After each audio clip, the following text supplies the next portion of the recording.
দুনিয়াতে কিন্তু বর্তমানে মানুষের সংখ্যা কম, মানুষের ভিতরে প্রেম নাই, মানুষের ভিতরে ভ্রাতৃত্ব নাই, মানুষের ভিতরে মহব্বত নাই।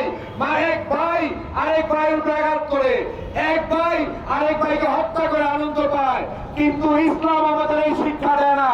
দয়াল নবী রাসূল পাক সাল্লাল্লাহু আলাইহি ওয়াসাল্লাম বিদায় হুজুর ঘোষণা করেন, হে আমার উম্মত সকল, তোমাদের এক মুসলমানের জবান এবং হাত হইতে যদি আরেক মুসলমান নিরাপদ না থাকে, সে আমার উম্মত না।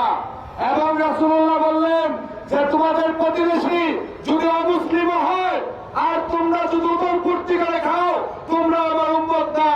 অথচ আজকের সমাজে দেখবেন এক মুসলমান ভাই আরেক মুসলমান ভাইকে কাফের ফতোয়া দেয়, এক মুসলমান ভাই আরেক মুসলমান ভাইকে ইসলামের নামে হত্যা করে। এটা কি কোনো ইসলাম হইতে পারে? কিন্তু হয়তো শাহজালাল রহমতুল্লাহ আমাদের কি শিক্ষা দিছে, বিশ্ব আলী খাজা বা ফরিদপুরে আমাদের কি শিক্ষা দিছে? ইসলাম প্রেম দিয়ে মানুষের মন জয় করতে হবে।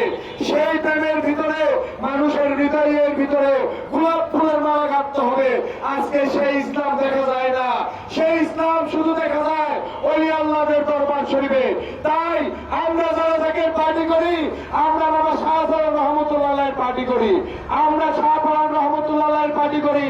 সেই দিন এই বাংলাদেশ শাহজালাল রহমতুল্লাহ চালাইতো, সেই দিনে বাংলাদেশ থেকে ভিক্ষা করে ইন্ডিয়ার মস্তক চলতো, সেই দিন এই বাংলাদেশ থেকে ভিক্ষা করে নিয়ে ব্রিটিশরা চলতো।